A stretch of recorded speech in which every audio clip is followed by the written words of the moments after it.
The traditional concept of picking a niche is completely outdated in today's YouTube landscape. And I discovered this after building a YouTube channel with over 1 million subscribers and a 7-figure business, and helping over 20 other people build 7- and 8-figure businesses from YouTube. And one of the main reasons I was able to do this is because I went beyond conventional niching strategies. So whether you're a complete beginner trying to choose your niche on YouTube, or if you've already established yourself in your industry, you don't need a new niche. You need a framework for how to position your expertise. And this is what I call niche 2.0. And it's the secret behind my 20+ clients who have gotten to 7 and even 8 figures a year. Now, you might be thinking, I already have a niche. Why should I watch this YouTube niche course? Well, let me tell you a story. When I started on YouTube, I thought I was locked into creating college degree videos forever. So I was basically a career/college coach, and I would help people either choose to go to college or choose a better alternative for them that would lead to them getting a good career. And I basically thought that I was locked into just creating college degree videos for the rest of my life. And I was making around 10 to 30K per month, but I felt like I could do so much more. But I was stuck, and I got stuck for years. And then using what I call the evolution method, I tested different content areas. And I gradually moved from college degrees to courses to certificates to remote jobs. And finally, I can basically talk about anything on my channel as long as it relates to making more money and it does well. Just to give a few examples, I've had videos on investing that have done extremely well. I've made videos on grant writing that have done well. I've made videos on remote jobs, work from home jobs, certificates that people can take, colleges where people can graduate in a very short period of time, colleges that you should avoid, side hustles, etc., etc. And this wasn't random. It was a strategic evolution based on audience response. So it took a lot of time and guesswork when I was figuring out how to do it, right? So I had to discover the evolution method, and that's what I'm going to be teaching you today, so it doesn't take you years. Now, one of my big eureka moments was after years of trial and error. The key wasn't changing my business. It was changing how I position my expertise. I wasn't trapped in a niche.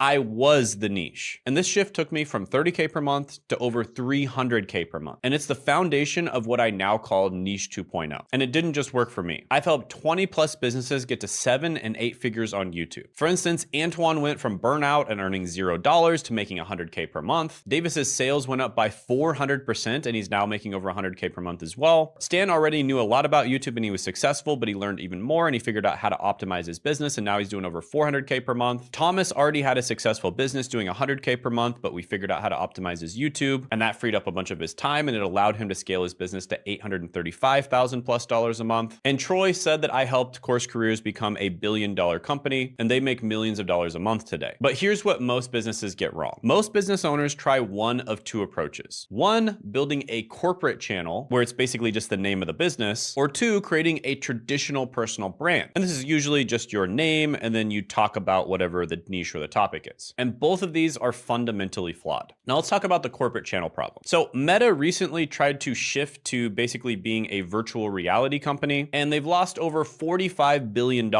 and counting trying to make this shift in the last 5 years. And the reason for this is because corporate entities have rigid identities, right? If Coca-Cola, for instance, all of a sudden tried to make a computer company, that probably wouldn't work very well. They are stuck in their niche and they might be able to go from, sodas to soft drinks, right? Tiny little shifts. But if they try to completely change their niche, it's just not going to work. And that was the mistake that Meta made here. And that's why they've essentially been burning money the last 4 to 5 years. And when you set your YouTube channel up like a corporate channel, it makes pivoting extremely difficult and costly. Now let's talk about the traditional personal brand problem. This is where creators become the real estate guy or the keto diet expert, and they get trapped in a single topic when markets change. And one big problem with this one is it's almost impossible to sell as a business, right? Would you buy a business named Elon Musk or Shane Hummus? Probably not. And nobody else would either. Now the solution, we'll get there in a moment. But first let's talk about niche 2.0 selection, a framework that gives you the freedom to evolve without losing your audience. And we're going to talk about why this approach works for people who are brand new, and it may even work better for established business owners. But you might be thinking, Shane, I've spent years building my business in this niche. I have no plans of pivoting now. Well, I'm not saying that you have to pivot pivot your business. And that's not what Niche 2.0 selection is all about. All right, quick break, guys. This week, I'm going to be hosting a free live workshop that's going to be designed to help you grow and make money on YouTube. So click the link in the description below to check out when that will be happening. And at this workshop, I'm going to be giving away my brand new tool, the Niche Validator Pro 1.5, completely free. This is a powerful GPT-driven tool that I've been working on, and it's been trained on thousands of hours of my teaching, my philosophy, and coaching sessions. And with it, you can uncover hidden profitable YouTube niches and generate viral content ideas with just one click. And I'm going to be giving it away for this one time only at the workshop, so make sure you show up. Click the link in the description of the pinned comment below, and when you're done registering, make sure to click on add this to your calendar. So it'll show up in your Google, Apple, or Outlook calendar, so you won't miss the chance to grab this free AI tool. Now, you'll also be able to ask me questions live, so I look forward to meeting you. See you this week on the live workshop. Click that link in the description in the pinned comment below to sign up, and make sure you put it in your calendar. Now back to your regularly scheduled programming. Meet Josh. When I first met him, he was making less than $1,000 per month with his YouTube channel, and it was in the remote job and IT career niche. And he had the knowledge to help people land entry-level IT and cybersecurity jobs, but he was struggling to reach his audience effectively. And the problem wasn't his business niche, it was how he was positioning that niche on YouTube. And now, after implementing the Niche 2.0 framework, he didn't change his business focus at all. What he changed was how he presented his expertise. He began creating more targeted content that addressed these specific pain points his ideal clients experience. And within 6 months, Josh went from making $1,000 per month to having his first $5,000 a month, and then quickly scaling to $10,000 a month. And by consistently executing on the advice I gave him, he got all the way up to $186,000 a month. And this was the channel at the time that was around 100,000 subscribers. And that's the power of Niche 2.0 selection. It's not about changing what you do. It's about positioning it properly for YouTube's ecosystem while creating a system that lets you consistently deliver value to your audience. So what is Niche 2.0? Well, a traditional niche is a specialized market segment, which is basically what you do and who you serve. And I still recommend you do this. Specifically, I recommend you come up with what's known as a niche hypothesis statement. And that is, I help X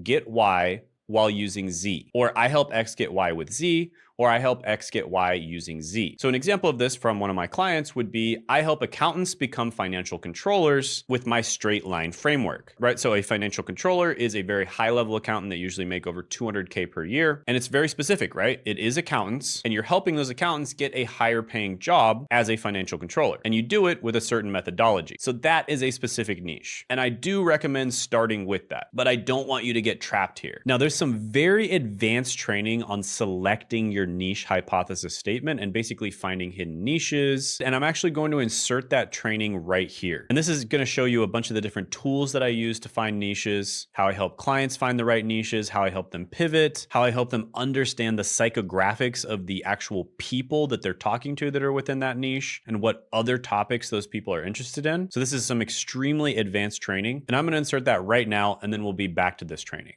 I was barely getting any views, and I was recording just like this.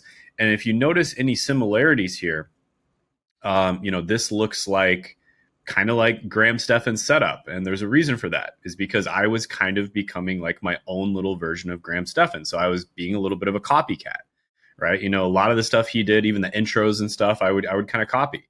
And that's something that a lot of people do. And it's a terrible idea. And now, I have my own unique style. I've got a channel that has over 800,000 subscribers. This, of course, is my second channel. And, I get a ton of views as well. So this is, my record for views in a day, 268,000. I'm able to travel the world, and I'm able to just have a great time and be myself while I'm doing it. So let's talk about how you can do this as well. First tip, you need to be the king of a puddle. Okay, so start by absolutely dominating a very specific niche. Okay, so this is when you're a beginner, when you're just starting out, or even when you have a small channel. You have to start with a very specific niche. Okay, so instead of trying to just make money on, make money online or something like that, you need to go down further. So there's a lot of different ways to make money, right? Because wealth is one of the big niches, right? And there's a lot of ways to accumulate wealth. So you could save money, you could invest money, you could make money with a job, or you could make money by starting a business, right? So those are 4 kind of sub niches, but you need to go even further than that, because there's lots of channels out there that talk about those as well. So you got to go down one level. So pick one of those and then go down one level. So in my particular case, I picked originally the make money with a job, sub niche, and even that was not enough. I had to go down one level further. So how do you get a job? Well, you have to get educated, right? So you have to get some kind of education to get a job. So I started talking about college degrees and different types of alternative education that you can, do in order to get a job and to get a good job. And so that is kind of my sub niche that I picked, and not many other people were doing it. And that's what you got to do. Like, even if it's a mega saturated market like the fitness niche, you can succeed by focusing on a super specific audience. And the audience I was focusing on is people who were skeptical about college degrees, but people who might still want to go to college. So I talked about the pros and cons of different college degrees. I talked about which ones I thought were good and which ones I thought were bad, which makes a lot of sense because I actually got a doctorate. So I know a lot about the college degree system. And so I talked about, hey, if you want to get into this career, you don't have to get a degree. You can actually go this route. Or if you want to get into that career, you can get a degree, but you can get it from this accelerated university so that you can save yourself a bunch of time, right? So I got into the nuance of different careers and different degrees and different ways of getting educated as well, like boot camps, certifications, certificates, online courses, etc. Okay. So another example is one of my clients who helps wealthy French dads over the age of 40 lose body fat and get fit. This is one of my clients. You want to guess how much he makes? He makes 8 figures a year. He makes $10 million a year. And this is how niche he is. Wealthy French dads over the age of 40, usually these are like executives, lawyers, doctors, business owners, etc., lose body fat and get fit. Okay. So that's what you want to do in a saturated market. You might have to go down 3 levels. You might even have to go down 4 levels before you find your niche. So a niche of a niche of a niche of a niche. Okay. But be the king of that puddle. And then at that point, you can expand. So this particular client is now expanding to the same exact offer, but for moms instead of dads. So it's the exact same offer, but it's for moms. Okay. So this client is expanding. He's probably going to double his revenue by doing it. Okay. So this is how niche you have to get if you go into something like fitness or something like make money online or anything like that. And you have the other end of the spectrum where the niche is barely known. So there's some niches out there where, there's almost no one covering it. And so in that case, you don't have to get very, very, you don't have to niche down any further, right? But so it's going to be different for every niche. Some niches are very well known, very saturated, lots of people covering them. And in that case, you have to go down many levels. Other niches are not very well known, not that saturated, so you can stay at the top level, right? So an example of that, a friend of mine offers a very specific type of service, like a retainer consulting model, where whenever a small to medium-sized business has issues with Google or some other type of technology that they use, they just contact his IT guys and they pay him $5,000 a year to have an IT person on retainer. So it's a specific types of software that business owners very typically use, but they don't have very good customer service, right? So he offers IT guys that are specialized in that particular type of software. And of course, he helps them whenever they have issues, and it's on a consulting retainer basis. So they pay him $5,000 a year to do that, right? And he also makes 10 million plus a year. Okay. So this is how you can do it. This is an example of someone who went into a mega saturated niche. This is an example of someone who went into a niche that is not saturated at all. And he didn't have to go down very many levels, right? So whatever niche you go into, you want to be the king. You want to be able to be number one. You want to be able to give the absolute best advice in that niche, and you want to be able to absolutely dominate it, right? So if you have to go down to the puddle level where you're just a king of a tiny little puddle, then do it. Another example of this is a perfect example of someone who's a king of a tiny little puddle, is another client that I know and a friend now. He has basically a recruiting agency where he places a very specific type of position for business owners. This is a position that business owners have a lot of trouble hiring for, and it's a position that's a massive headache for business owners to fill. Okay. And he places this very specific type of position in their businesses. Now, he only gets about 100 views per video, and he makes millions of dollars per year. Okay. He is the king of a tiny little puddle. And you know what? He's happy with it. If he wanted to expand, he could, but he doesn't, right? Because he's happy with it. He's happy making millions of dollars a year. Okay. So once you're the king of the puddle, you can choose to expand to a a pond, and then expand to a lake, and then expand to a river, then expand to a sea, and then expand to the ocean if you want to. But if you don't want to, you don't have to. Okay. So let's talk about another way of becoming the niche: combining different interests and passions. So this is very, very interesting here, guys. So this is where you really get to showcase your personality and your lifestyle and really set yourself apart. Now, here's another very saturated market, which is trading. Okay. There's 1,000, maybe 10,000 trading channels on YouTube. And this girl was able to separate herself from the rest of the market by really showcasing her personality in kind of a hilarious way. I don't know if she meant for it to be hilarious, but like my friends and I find it hilarious. And basically, her name is Humbled Trader, and she combines pole dancing with trading. So she'll go through like, oh, day in the life of a trader, and then it'll start off with her pole dancing, or like pole dancing will be on the thumbnail or something. It's kind of hilarious, and it's also kind of genius. I don't know if she did it on purpose, but here's one of her videos: a day in the life of a millennial day trader, and she's got the pole dancing in the thumbnail, which I think is just really funny. Another one of her videos here, she shows pole dancing with like the trading indicators in the background. Dude, I'm not judging. I mean, it works for her, and that's awesome. The whole point here is showcase your personality, okay? And you can get really weird with it. Like, just literally mark down all the things that you do, and you can get really weird with it. Like, mark all the things that you like, all the things that you do on a regular basis, all your hobbies, etc., and then just put them into your content, right? So you could merge something really, really weird, such as pole dancing with trading. And an example of that would be Humble Trader, just right here. And she's madly successful. I mean, she's got like, hundreds of thousands of subscribers. Actually, she's got millions of subscribers. And I can almost guarantee you that she makes, even if she's terrible at monetizing, she probably makes $100,000 a month. I mean, if she's absolutely horrible at monetizing, if she's good at it, she's probably making millions. Okay. Millions a month, not a year, millions a month. Okay. So if a lot of your audience watches MMA and you like MMA, talk about MMA. If a lot of your audience plays chess and you like chess, talk about chess. If you like heavy metal music with business content, that could set you apart. This is an example of what Alex Becker does. Not a lot of people on YouTube like heavy metal music, but there's like hundreds of millions, maybe even billions of people out there that like heavy metal music.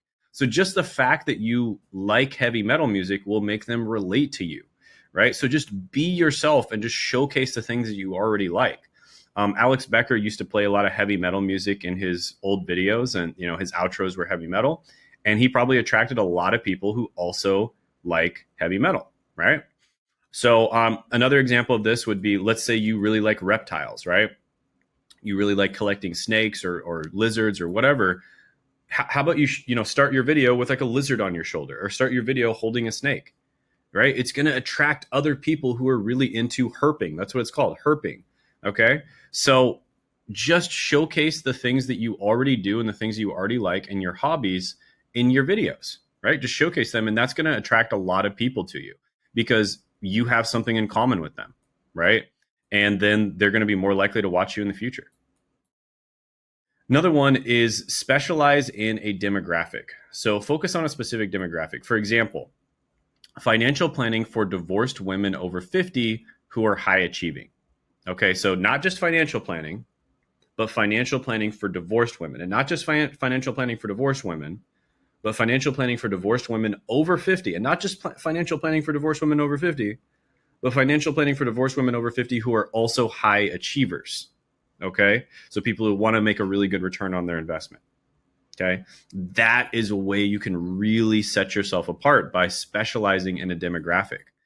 And your personal experience can be a strong asset here. So if you're just happen to be a woman over 50 who wants to teach people about financial planning, and you're divorced and you're a high achiever, well, guess what? You'd make a really good person to teach other people who are in your situation that exact thing.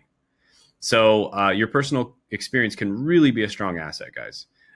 For example, one of my clients who was a foreign exchange student was able to get into an elite U.S. university, UPenn, which is also known as Wharton Business School. Um, and he ended up making 80K per month just by helping other international students get into Ivy League schools. Okay. So he literally just did he just served a demographic of people that were just like him. Right. So again, this kind of goes back to the whole be yourself, right? Be yourself, but be the best version of yourself and focus on a specific demographic. And in many cases, this specific demographic is going to be, I'm just going to write it here. In many cases, it is going to be, let's make that smaller, the younger version of you. Okay. In many cases, this demographic is going to be the younger version of you. You from a few years ago, trying to solve, problems. You had a painful problem. You were able to solve it. Guess what? There's probably hundreds of thousands, if not millions of other people out there that have the same exact painful problem. This client's painful problem was that he was trying to get into an elite US university, and he did it. He figured out how to do it. And, especially as a foreign student, an international student, it's not so easy. And then what did he do? He helps a bunch of other foreign and international students get into Ivy League schools as well. Brilliant, right? So just solve problems for the past version of yourself, right? That's another really good one. Solve problems for the past version of yourself. This is a really easy way of making content. All right.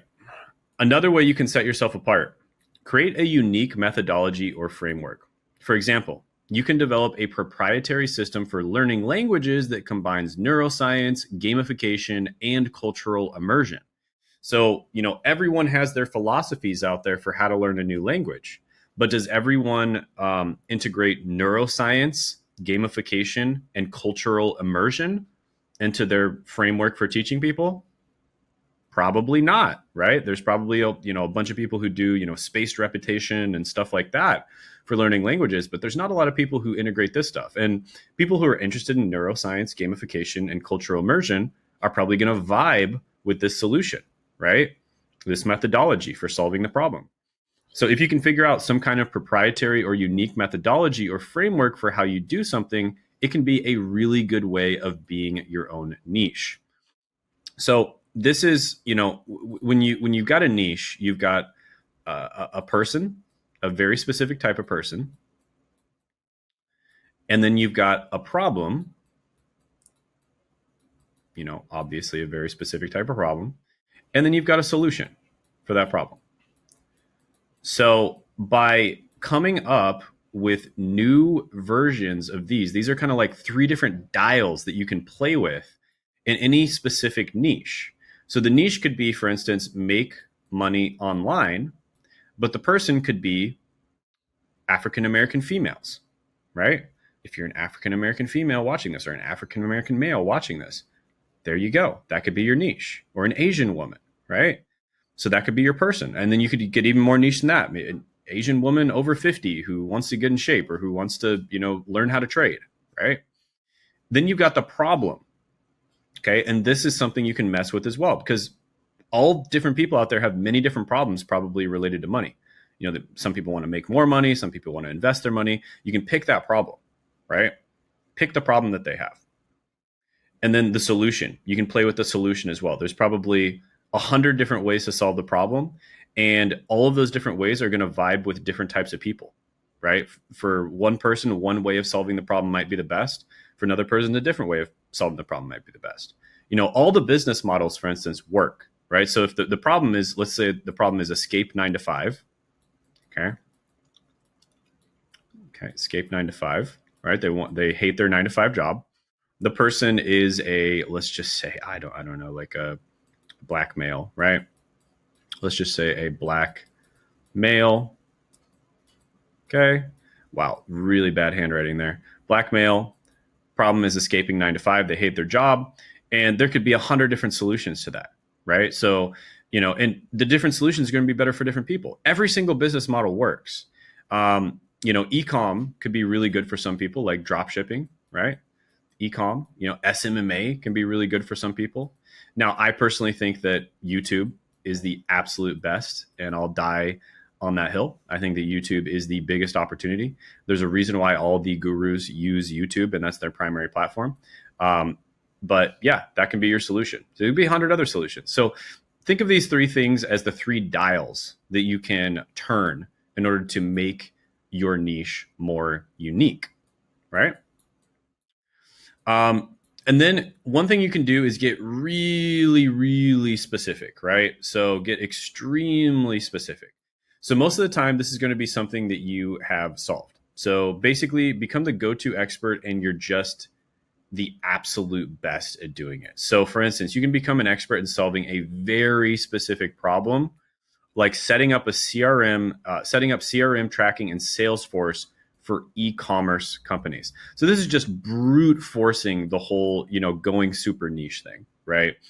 And it's like you're kind of going super niche in two different areas, because you're going super niche in the e-com area, but you're also going super niche in that you are setting up a CRM for a very specific type of software, right? So you're combining two super niche areas, like almost think of like two circles that have a little bit of overlap right there in the middle, and that's your niche, okay?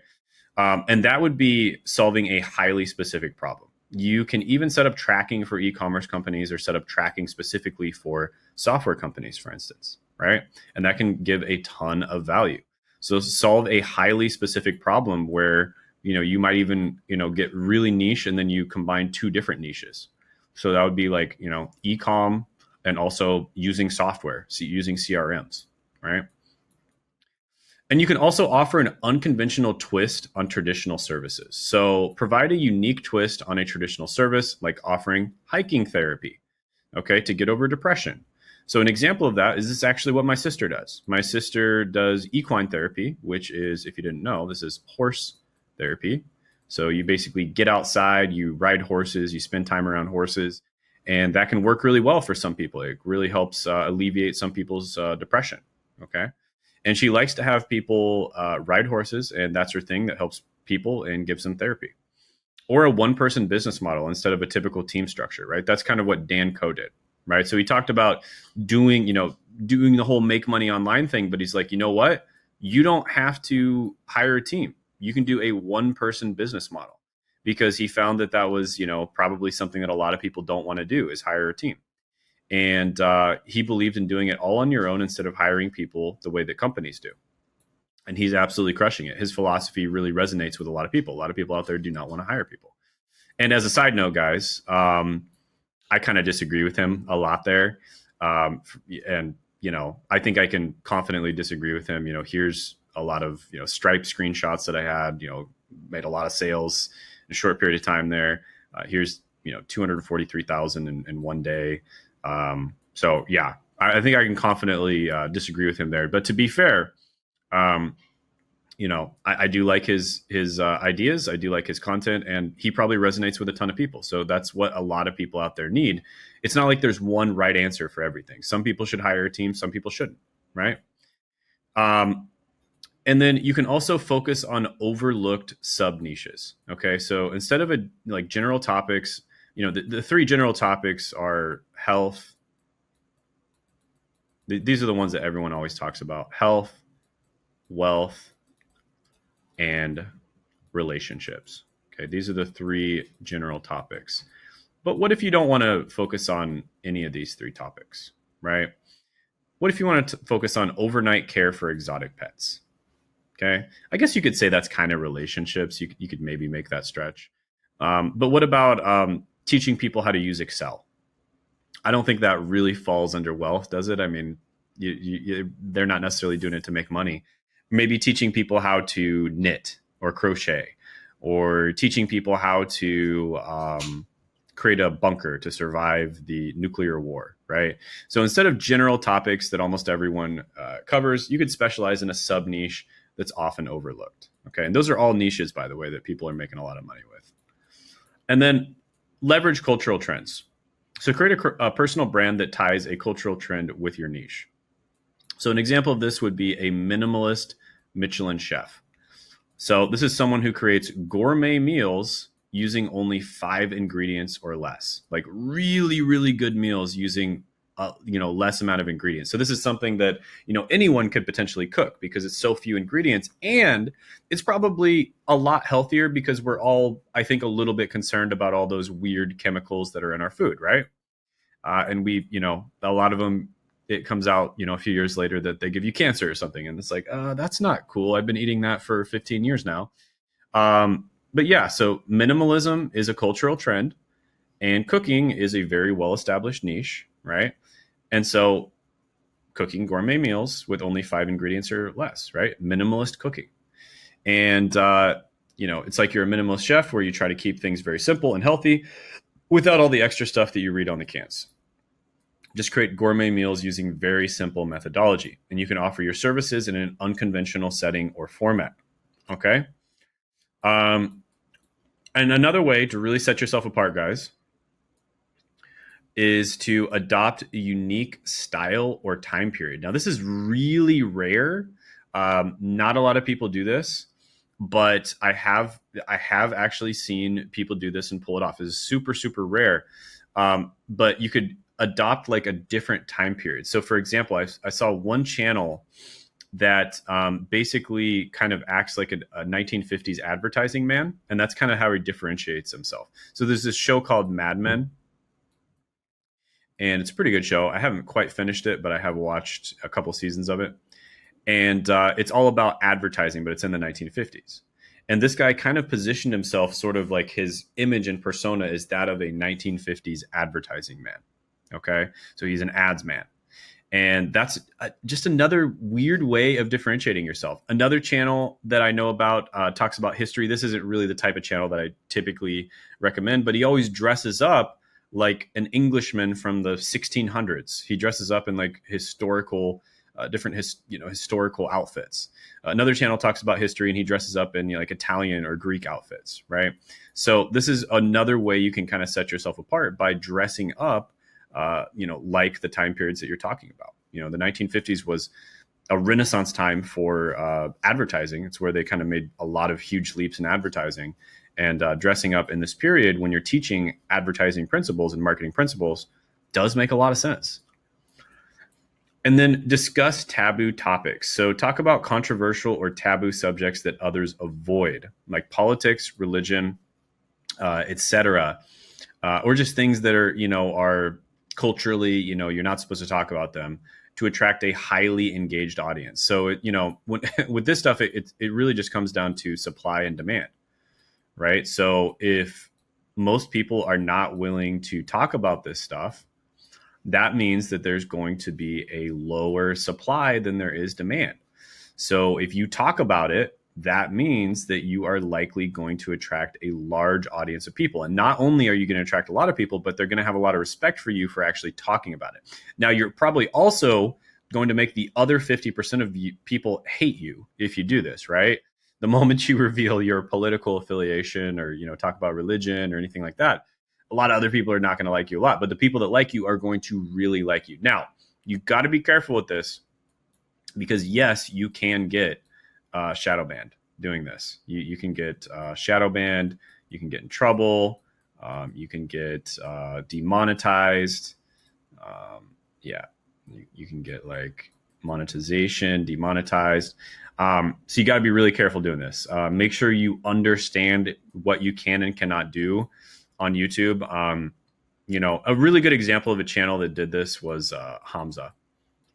He talked about a lot of controversial stuff, and it looks like he didn't get in too much trouble for it. So kind of pay attention to what he did, and how he was able to do that kind of thing. And this is a spectrum as well, right? So it's not like you have to be 100% controversial. You can be like, 70% controversial. You can be like, 50% controversial. So it's a spectrum, right? So, but this is a way that you can attract a lot of people. When I was a smaller channel, I did do some controversial stuff.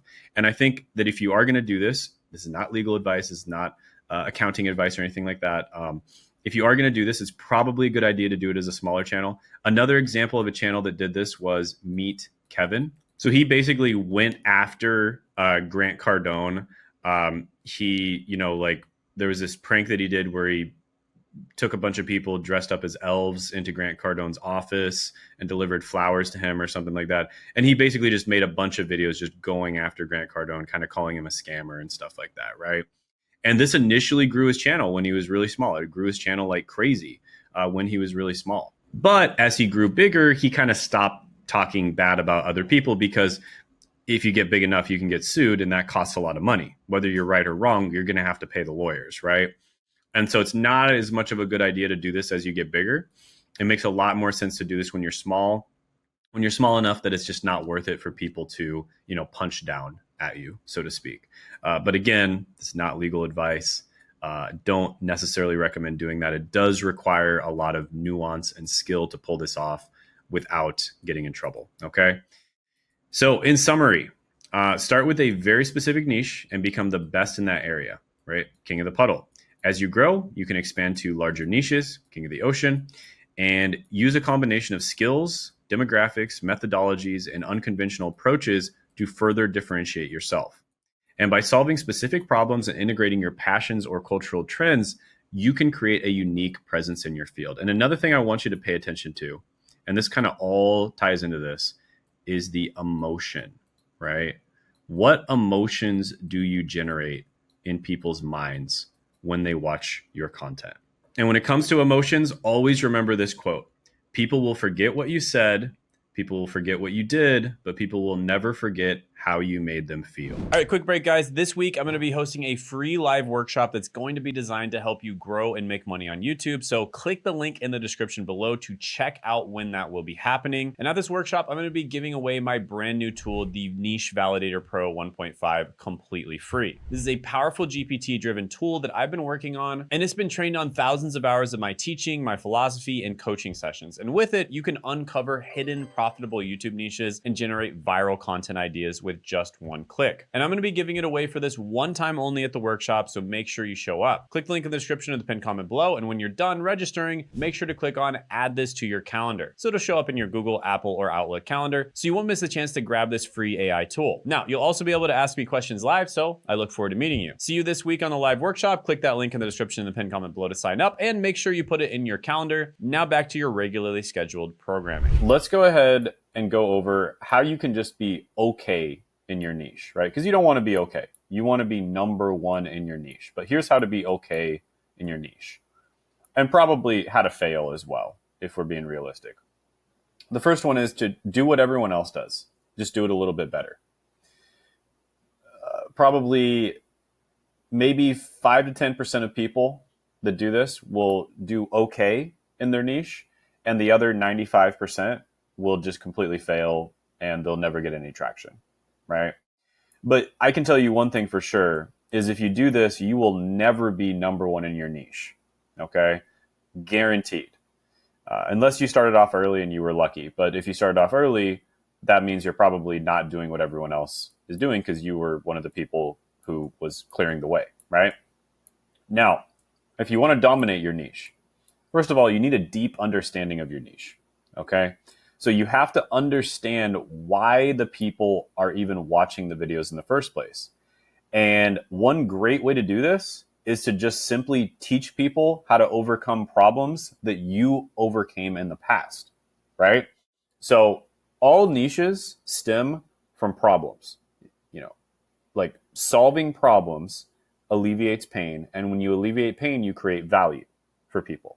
And that's what niches are all about. So you want to start with the problems that you had in the past that you were able to overcome, and then simply teach other people how to overcome those problems. Almost like you had a time machine and you were going back in time and you were telling yourself, what you wish you knew at that time so that you didn't have to waste a bunch of time, effort, and money figuring it out on your own. Okay. So you have to understand the people that view the content in your niche on a deep level. Okay. So how do you do that? Well, the easiest way is to just make content for the past version of yourself, but a more complicated but also more accurate way is to understand the demographics and the psychographics of your audience. And this works instead of option number one, or you can do it with option number one to have an even deeper understanding of your audience. And we're not going to focus on the demographics because demographics are pretty easy. These are things like age, location, ethnicity, etc. And they're the things that you can easily see.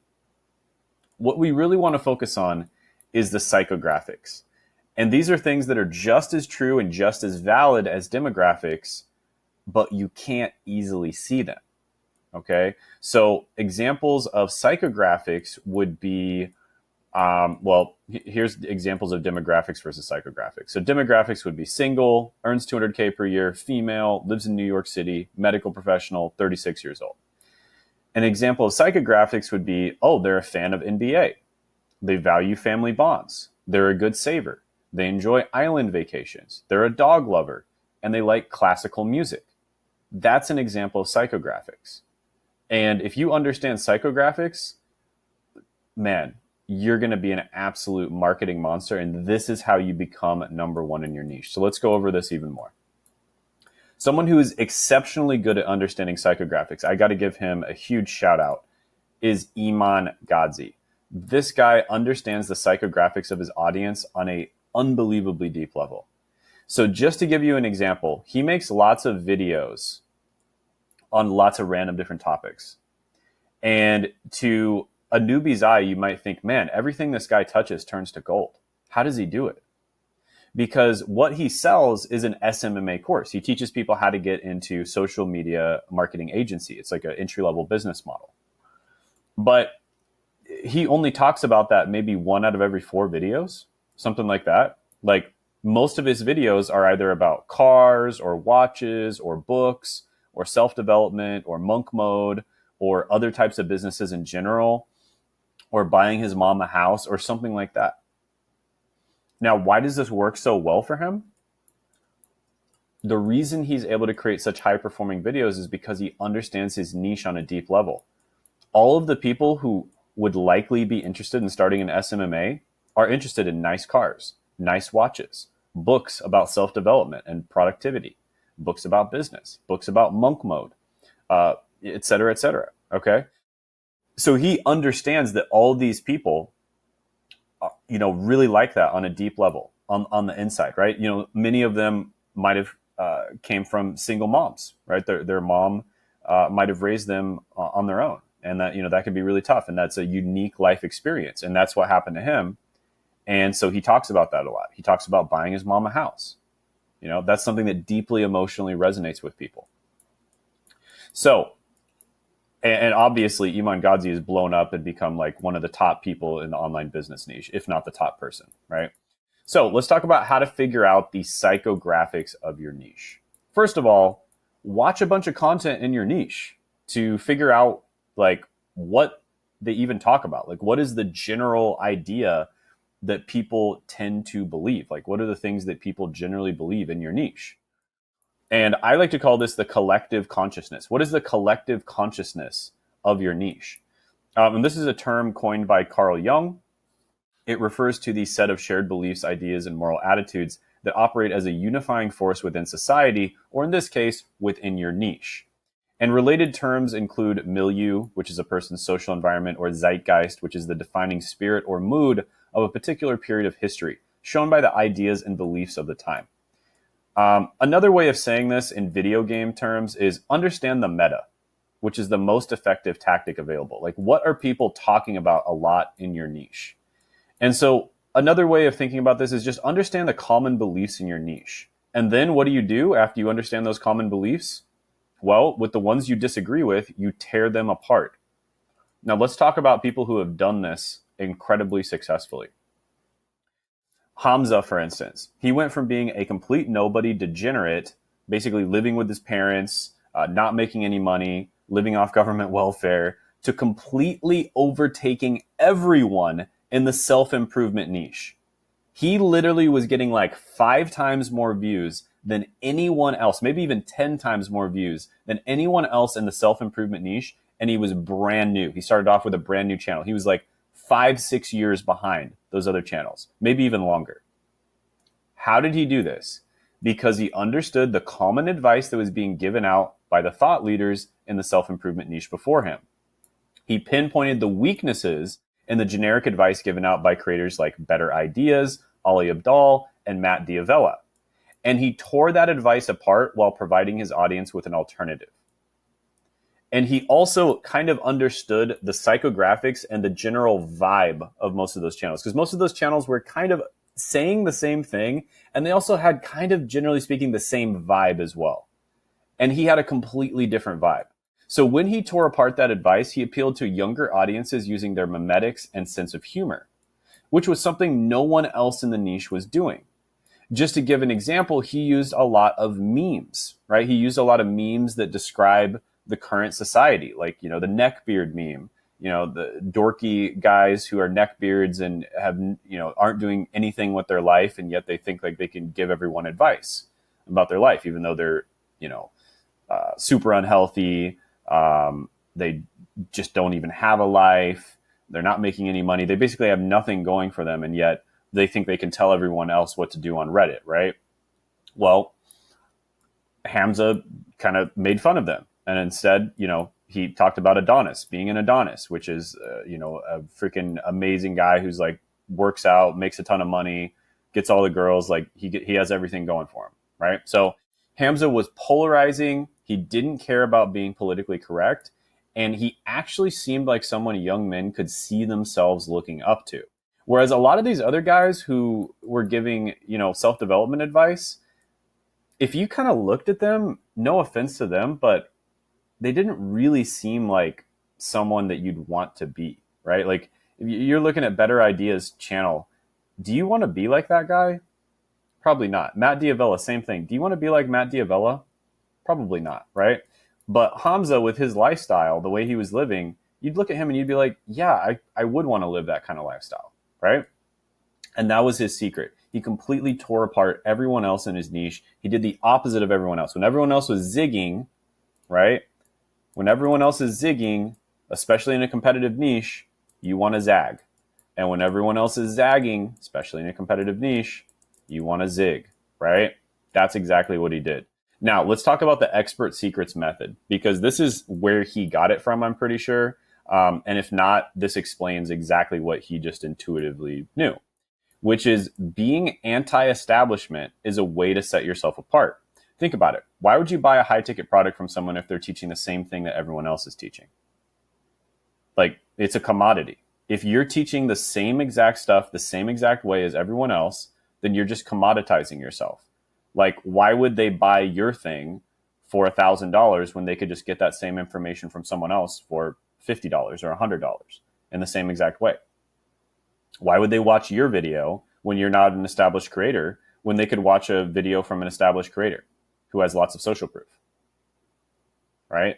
So you need to not commoditize yourself, and you need to be different, okay? Be different. And Russell Brunson does a great job of explaining this concept in his book, Expert Secrets, which, by the way, I highly recommend reading. It's an absolute classic book. Anybody who does personal branding needs to read it. And there's a quote from that book that goes, "People will do anything for those who encourage their dreams, justify their failures, ally their fears, confirm their suspicions, and help them throw rocks at their enemies." So this is an incredibly powerful quote. I would probably pause the video here, read that quote a few times, and really think about it, because that quote pretty much summarizes everything I'm saying in this entire video. Now, I did this same exact thing with the topic of college degrees, because Americans specifically are very suspicious of college degrees, a college system that basically forces them to spend $100,000 plus on a college degree when most degrees are rapidly losing their value. And many of them are not worth it at all. Many of them are worth it in some circumstances, but not in other circumstances. And some of them are still pretty good. But colleges act like all of them are amazing, and they're just an amazing investment. And people just, without thinking at all, 18-year-olds, 17-year-olds, without thinking at all, will just go like $100,000, $200,000 in debt. And the true cost, when you factor in the time, the time you could have been making money and investing that money, et cetera, is actually more like $500,000. And so I talked about this. I talked about this thing that everybody was thinking, okay? This is a huge thing. I'm actually going to write this out. Talk about things that everyone is thinking in their head, but almost no one is saying out loud. Okay? That is the secret right there. Talk about the things that everyone is thinking in their head, but almost no one is saying out loud. If you can do that, you are going to just absolutely blow up, and you're going to be number one in your niche. So let's talk about how I encourage their dreams. I told them you can get a great high-paying job easily, which is true. There are many different ways of getting a great high-paying job that don't involve college. Justify their failures. The reason you haven't been able to get a great job is because the education system is broken and corrupt, which is not your fault. Also true. Ally their fears. It's less risky to get a good job using alternative education methods outside of traditional college for many careers because you don't have to take out loans or spend 4 years of your life in order to get the job. So that's actually less risky.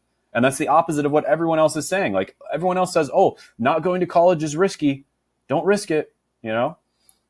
And then confirm their suspicions. Corrupt colleges and student loan servicers are profiting billions off of the student loan system, and there are basically zero repercussions for it.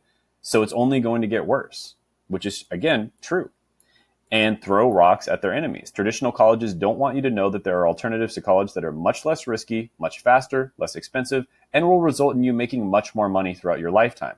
They have brainwashed most Americans into thinking college is the only way to be successful when it clearly isn't, which again is 100% true. This is all about just telling the brutal truth. Like everything I said here is the truth for many, many college degrees. Now, I'm not saying all college degrees are like this. Some of them are still pretty good, but this is the truth for many college degrees. Like gender studies degrees and goofy degrees like that are absolutely useless. And it's just an absolute fact that most people would agree with, but nobody was talking about it. And so what did I do? I talked about it, and my channel absolutely blew up. And I was able to make millions of dollars because of it. Now, a disclaimer here.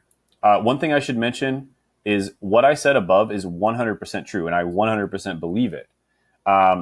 So if you don't believe in what you're saying, then don't say it. Don't just, say crazy stuff just to be like a shocking person. They call it the shock jock, right? Don't say crazy stuff just to be shocking or polarizing. Only say crazy stuff like that. Things that, not everyone is thinking, but very few people are talking about, if it's actually true, right? And some things can be true in one time period and not true in a different time period. So just as an example, in the 1970s, 1980s, going to college was probably a no-brainer. Like you absolutely should go to college. But it's just not the same in today's age. Now let's talk about a couple other examples of people who have done this. People who have come along and they zig when everyone else is zagging. The Golden State Warriors. In the 2000s, the NBA was focused on having the biggest centers and dominating the paint. Okay, so just as an example, my favorite team, the Lakers, there was a time when they had Pau Gasol, who's a 7-footer, and they had another 7-footer, Andrew Bynum, on the floor on the same team at the same time. So they would oftentimes have two 7-footers on the floor at the same time protecting the paint. Okay, so they would absolutely dominate the paint by having two 7-footers. And then, of course, they had Kobe too. Rest in peace. And the Warriors came around this time. I think the Lakers won, I believe, the 2010 championship, and the Warriors started getting really good around 2012. So the Warriors came along, and they did the exact opposite of everyone else because everyone was trying to get bigger centers. For instance, the Rockets had Yao Ming. The dude was like 7'5". I think he was like 7'5", 7'4", something like that, right? All these different teams had these huge, huge centers. And the Warriors came along, and they had a 6'5" center, which is actually tiny for a center, okay? So they had a 6'5" center, and everyone else was smaller than usual, and they would run fast ball, like fast break ball, and they would absolutely dominate everyone. And they would just shoot three-pointers rather than trying to force the ball next to the basket into the paint. And they absolutely dominated everybody by doing this. So they did the opposite of everyone else, and they absolutely dominated. Okay? This is an example. They zigged when everyone else was zagging. Okay? This is a perfect example of that. Here's another example. Genghis Khan. While everyone else was focused on heavy armor, larger horses, and castles, Genghis Khan utilized light, nimble horses and small bows, enabling his army to be highly mobile and devastatingly effective. His strategies of fake retreats and superior mobility allowed him to dominate larger, more heavily armored forces. At the time that Genghis Khan came along, if your army retreated in battle, that was a death sentence. Like, you never retreat. The moment your army started to retreat, the other army would gain confidence and they would just absolutely destroy you. He did this time and time again. It was actually one of his main tactics. He would fake retreat all the time to make the other army pursue, and then he would flank them and he would absolutely devastate them and just completely destroy them. And he did it over and over again. Same thing with being light. Everyone else had heavy armor, heavy horses, heavy cavalry. They had castles, etc. Genghis Khan did the opposite. At first, when he first started, he didn't have any castles. His army was light. They could survive in the forest, right? They didn't need castles to survive. They had light horses, small horses that were very maneuverable and agile. They had lighter bows, smaller bows that, everyone else had giant bows, and they had small bows, right? So he did the opposite. When everyone else was zigging, he zagged. And that's how he was able to conquer most of the known world, right? The largest land empire of all time, right? Absolute goated, all right? Capablanca. This guy's a chess player. And he basically came from Cuba. There are basically very few, if any, good chess players in Cuba. Everyone that was good was in either the United States or Russia or Germany. And he played differently than everyone else. Everyone else played in a certain way, and they all thought, like, this is the way you play chess. And he came in, and because he was an outsider, he was like, you know what? I'm not going to play chess like that. I'm going to play chess in the way that I think chess should be played. And he dominated everyone and became a world champion, right? So again, he zigged when everyone else was zagging. And he came out of absolutely nowhere, did not have any of the advantages of coming out of Russia or Germany like most of the really good players did, where they were playing against other good players all the time. He came out of nowhere. He didn't have that advantage of being able to play against other good players. So he had to zig when everyone else was zagging. And that's how he innovated, right? This is innovation. Innovation, in its purest form, is zigging when everyone else is zagging. That is the purest form of innovation. And if you want to be number one in your niche, like I said here, you have to innovate. You have to be different than everyone else. Now, you can be decent in your niche without innovating, but if you want to be number one, then you have to be different. All right, quick break, guys. This week, I'm going to be hosting a free live workshop that's going to be designed to help you grow and make money on YouTube. So click the link in the description below to check out when that will be happening. And at this workshop, I'm going to be giving away my brand new tool, the Niche Validator Pro 1.5, completely free. This is a powerful GPT-driven tool that I've been working on, and it's been trained on thousands of hours of my teaching, my philosophy, and coaching sessions. And with it, you can uncover hidden profitable YouTube niches and generate viral content ideas with just one click. And I'm going to be giving it away for this one time only at the workshop, so make sure you show up. Click the link in the description of the pinned comment below, and when you're done registering, make sure to click on add this to your calendar. So it'll show up in your Google, Apple, or Outlook calendar, so you won't miss the chance to grab this free AI tool. Now, you'll also be able to ask me questions live, so I look forward to meeting you. See you this week on the live workshop. Click that link in the description in the pinned comment below to sign up, and make sure you put it in your calendar. Now back to your regularly scheduled programming. Reddit, the internet's crystal ball. So Reddit is super, super helpful. There's a couple different tools you can use on top of Reddit. So obviously, if you look back in time, Reddit was an early trend indicator. Like, these topics, the keto diet, dopamine detox, monk mode, etc., these topics that got absolutely massive grew on Reddit before they grew on YouTube. So a lot of the time, this is kind of like the canary in the coal mine that starts making a lot of noise and warns people when something is about to, happen, right? It's an indicator. It's a leading indicator. And so if you see these really big movements blowing up on Reddit, like keto diet, dopamine detox, monk mode, etc., that is a really good sign. Now, how do you actually find those things? Well, there's a couple different things you can do. You can use a tool like Anvaka, and this is going to be a very short video, so I'm not going to go into detail on how to use Anvaka. I might have it pop up on the screen or something like that while I'm talking. But Vaca basically maps out different subreddit connections. So it'll show you like, hey, dopamine detox is related to monk mode, right? And monk mode is related to, I don't know, fasting, right? And it'll show you like all these things are related. So chances are, if these these subreddits connect to each other, chances are the people that have like view content from dopamine detox would also be interested in monk mode, and they'd also possibly be interested in fasting, right? So that is the kind of thing that's just super valuable when it comes to really understanding your audience on a deep level. And it's also really valuable when it comes to understanding your like general trends that are happening, right? And just understanding things that are popping up. Just as an example, a diet that's really popping off right now is the carnivore diet, right? So this diet is getting really, really big, and you're going to watch. It's already got big on Reddit. And it's even getting bigger on Reddit, and now it's starting to get big on YouTube. And this is something that I called like a year ago. And yeah, you want to analyze the community size and the growth.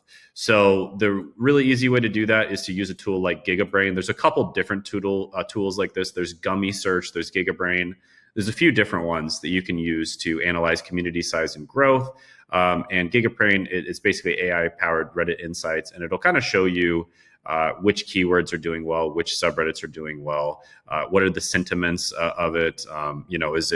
Is it emerging and everyone's excited about it, or has it been around for a while and people are starting to doubt it a little bit? So like maybe negative content might be the way to go. But yeah, automated and analysis of key topics and sentiments. GigaBrain is really good at that. Then once you've got this, so this is the general research just to find different topics. Once you've got a few that you think you're interested in, maybe you've made like a list of, let's just say like 5 of them from this, just doing this right here that you think you're interested in. Then you want to go to the quick validation stage. And this is where obviously there's a market of people that are willing to view the content, right? They're willing to spend their time viewing the content, but that doesn't necessarily, just because people are willing to spend time does not necessarily mean they are willing to spend money. I found this out the hard way when I created a course that took me 3 months of hard work. When I create courses or really anything that I put my brand and my name behind, I put an insane amount of work into it. This course took me 3 months to create, and it was on college degrees, how to hack college essentially. And it didn't sell. It didn't sell very well at all. And this was a crushing experience. And it's because I didn't go through this step, right? There were a lot of people who were, talking about how to hack college. And I thought, oh man, if I create a course on this, it's going to sell so well. Oh my goodness. I'll be the first one to do it. Well, guess what? When you're the first one to do it, a lot of the time, there's a reason you're alone. It's because you're the idiot in the room, that's why you got to go through this quick validation step. Okay. So Amazon, the world's biggest focus group, Amazon book sessions, specifically. Now, if you go to Amazon, and I'm just going to do this to illustrate how powerful this is. If you go to Amazon and you type in like, how to hack college or college degree, that kind of thing, you're not going to see that many reviews for those books. And if I would have simply just done that step and that step alone, I would have known that course is a bad idea to make, right? But yeah, people, maybe they spend $5 on these books, but it's something. They actually spent their money, and that counts for something. And it's also a massive, massive amount of data, because not only did they spend their money, but they also spent a lot of time plus energy. So time plus energy plus money. Right? So that's a good sign that people would be willing to buy something a little more expensive, like a course or maybe even a coaching program. And in fact, books in many cases are really good ways of upselling to courses plus coaching. Right? Now, advanced search techniques is, you go to searches, you search something like carnivore diet, and then Amazon Kindle Direct. And like there's lots of different things that you could search. You could search, let's say you come to a dead end on the carnivore diet. It's not quite there yet. But then the second one you do is Amazon Kindle Direct, because you saw that this was another one that was kind of popping off on Reddit. And then all of a sudden you leads down the rabbit hole, and you discover these guys called the Nicholson twins that are making like $100 million a year. doing this offer, right? They're actually making $100 million a year teaching people how to do Amazon Kindle, right? So that could be an example. And again, this is just for brainstorming. You're just searching and you're trying to do a quick validation. And the more boxes that are checked here, the better, right? Like there's probably like 5 or 10 different boxes you want to look at, and the more that are checked, the better, right? You can never be 100% certain, but if you checked all the boxes, you can be like 80% certain, and the odds will be in your favor. Now, Udemy is another example. So Udemy, I'm sure you're familiar with this. They basically sell courses, and they're usually shorter courses, and they're usually cheaper. But in some cases, they're $20, $30, $40, $50 courses, sometimes even a little bit more than that.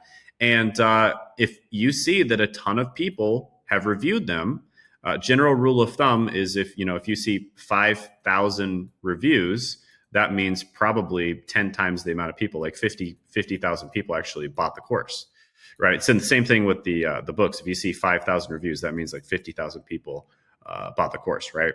So, yeah, this is another really, really good way to validate your idea. See if people are spending money on courses for people to actually teach them this stuff. I'd say that's even a little bit more powerful than the books, because it's usually a little more expensive, and it's just one of those things where books, people, it's almost like a flyer. It's almost like it's no money at all, but a course is actually like it's some pretty serious money, right? And then another one, this is a little bit more for services and maybe like an agency type thing. Although sometimes if people are requesting certain things, it could mean that you could sell a course or a coaching program or something like that.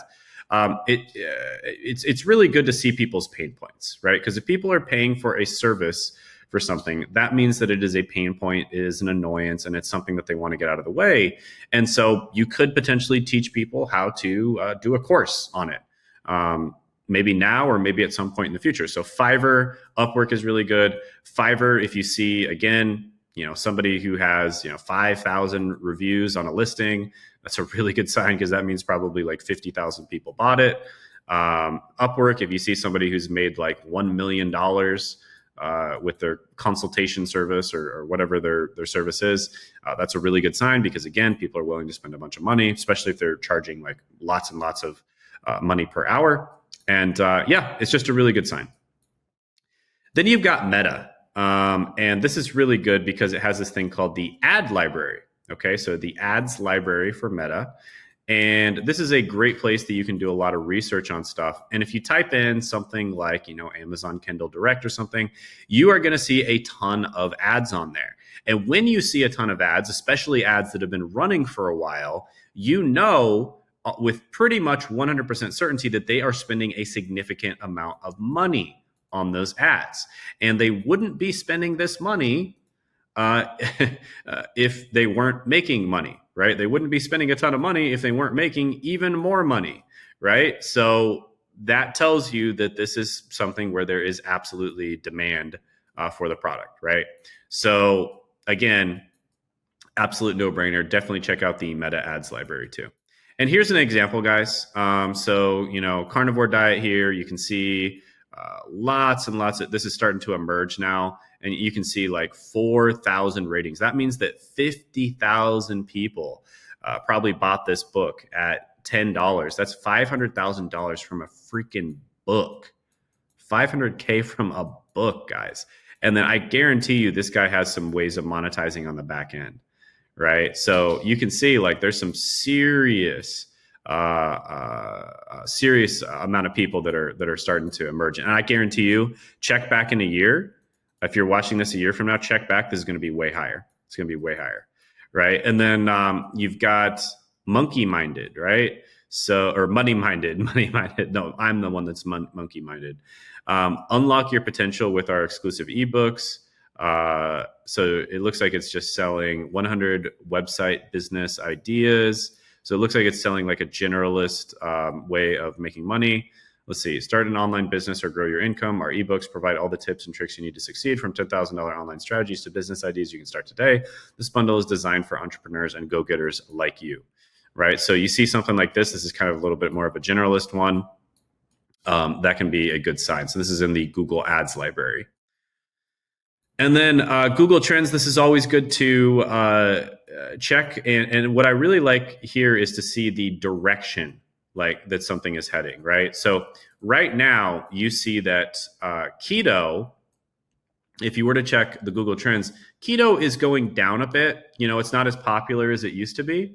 Whereas carnivore isn't nearly as popular as the keto diet, but it is going up and it's going up rapidly.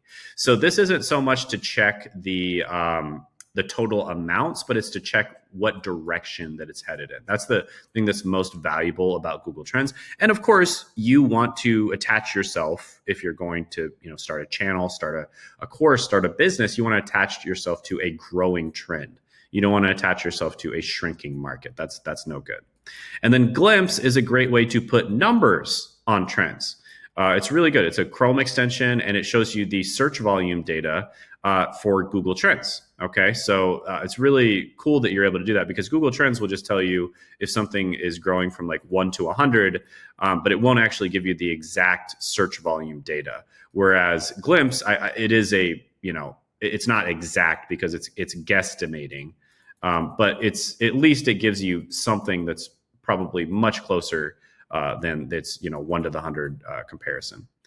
And then, of course, one thing I really love specifically for YouTube, guys, is I love vidIQ. vidIQ is great for doing research on YouTube. It's kind of like the SEO tool that I use for YouTube. So it's basically YouTube SEO, and it's just super, super valuable. My favorite feature on vidIQ, which I like a lot of them, is related videos. So you could type in a keyword. Sometimes you even type in the name of somebody's brand, and it'll show you what keywords are semantically related to that person's brand.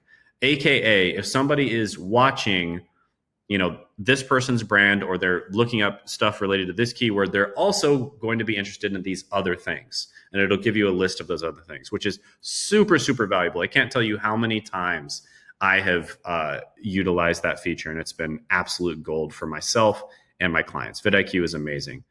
Just as an example, guys, and this is very important: remote jobs versus online jobs. When you look up, let me go down here. Actually, when you look up remote jobs, you see that all the people making content on it are Americans, including myself. When you look up online jobs, you'll see that almost all the people making content on it are non-Americans, right? And this is really important to understand. So don't just look at vidIQ. You also want to just, use some common sense and look here. For some reason, in other countries, they use the word online jobs, or the term online jobs. And in the US, they use remote jobs or work from home jobs, right? So it's important to know that stuff. And then same thing with like side jobs versus side hustles. You'd think that these two things are probably very closely related in terms of search volume. But as you can see here, the search volume is significantly higher for side hustles than it is for side jobs, right? So it's always really important to look this stuff up. And it's just great. So yeah, guys, once you're done with the quick validation, you can go to deep analysis. And this is where, you really look at meta ads library, you start funnel hacking, right? So you go back to that meta ads library. Once you've decided, okay, I'm very confident on like 1 or 2 of these, you can start funnel hacking, which is where you go to the meta ads, you start clicking on their ads and checking out all aspects of their funnel, their email copywriting, you might even buy their course sometimes, or buy their stuff, their ads themselves, the main company, if they have a YouTube channel, et cetera, et cetera. And another thing you could do is, just from a top-down perspective, look up market statistics. So if you're having trouble deciding between a couple different niches, look up how big the total market is. And something like Perplexity is pretty good at doing this, because it actually searches like all of the search engines, and it'll tell you kind of like how big the market itself is and if the market is growing. There's this thing called Cager that will basically tell you how much the market is growing per year.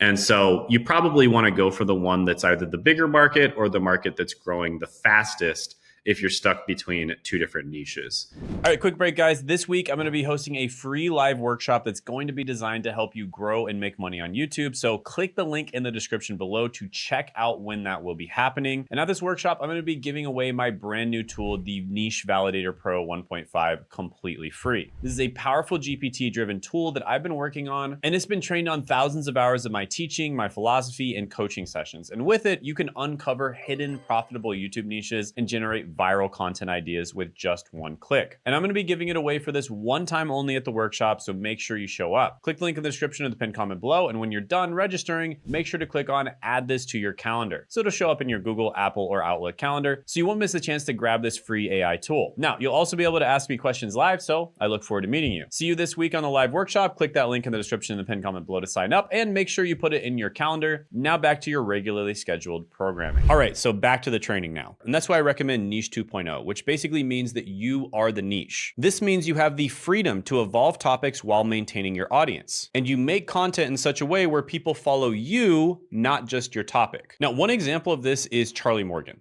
Now, he's a YouTuber with a relatively small channel, and when he was around 30 to 50K subscribers, he was already making over $1 million a month. And he makes videos about productivity, making money, mindset, social media marketing agency, and he can do this because he is the niche. And people watch his videos because they care about his opinion and what he has to say, not because they're exclusively interested in a single topic. And this approach gives you tremendous freedom and flexibility, because let's be real here. We are living, breathing human beings, and we evolve over time. Things that you're interested in right now, or things that you're an expert in right now, you might want to change later on. It might be that some type of business strategy that you're teaching people works really well right now, but then 2 or 3 years down the line, it stops working. And do you want your entire channel to be worthless at that point? This is actually what's happening to a lot of SEO experts right now, because search engine optimization and basically creating blog posts got completely disrupted by AI. And a lot of these people are actually abandoning their channels. So you don't want that to happen, because if there's one thing that made human beings so effective throughout evolution, it was the fact that we can actually adapt to different circumstances, right? A lot of the other animals that died, which like 99.9% of species in all of history have died. Some of them didn't last any time at all, and others lasted 100 million years, but 99.9% of them died. And the reason for that is because they couldn't adapt. Human beings, on the other hand, can adapt. And so why would you take that superpower away from yourself? As a business owner in the modern world, you need to be able to adapt to changing markets, especially in the age of AI and disruption. And while we talked about a corporate channel versus a standard personal brand channel, now I'm going to show you how to get the best of both worlds. So I'm showing you 3 different pictures of people who actually are bigger than the companies that they founded. Just as an example, Elon Musk has far more followers on his social media platforms than the company Tesla,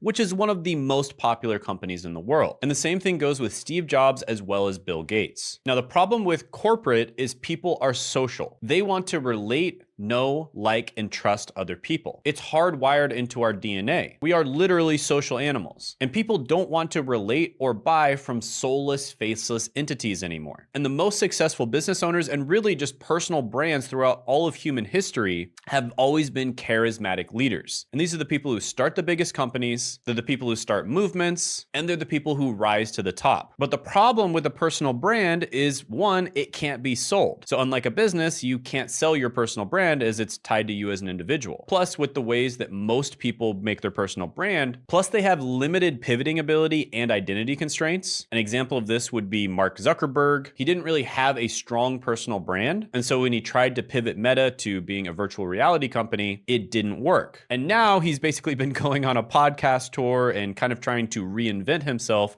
and building his personal brand. And there's a reason for that, because it's unbelievably powerful. And he saw what people like Elon Musk have been able to do by building their personal brands. Plus, with a personal brand, a lot of the time it can have a growth ceiling, because personal brands rely heavily on the individual's time and presence. And that makes them harder to grow and scale compared to businesses with teams and systems. And that's why I created the hybrid personal brand framework. And this hybrid approach gives you the upside of a personal brand without the downside of not being able to sell it, and all the other downsides that we just talked about. And it's essentially creating an exit strategy while still leveraging the growth advantages advantages of personal connection because it is significantly easier to grow a company if you have a personal brand attached to it. And it's significantly easier to grow your YouTube channel if you have a personal brand attached to it as well. Plus, it's easier to sell stuff to people because, again, people know, like, and trust you if you are a personal brand. Think about it. Have you ever made a purchasing decision from a faceless channel? Probably very few, if any. Then think if you've ever made a purchasing decision from a personal brand channel. Probably many, many times, right? I recently bought a walking pad so that I can walk while I do meetings, and I watched hours of content trying to figure out which walking pad was the best. And almost all of the content I watched was from personal brands. So I made the buying decision because of personal brands. Plus, you treat it like a business so it doesn't take up all of your time. And you're able to do things like run 10 different businesses like Elon Musk does, at least if you wanted to do that. I don't recommend doing that. But you're able to do that because of the fact that you run it like a business. And other people are doing 99% of the work for you.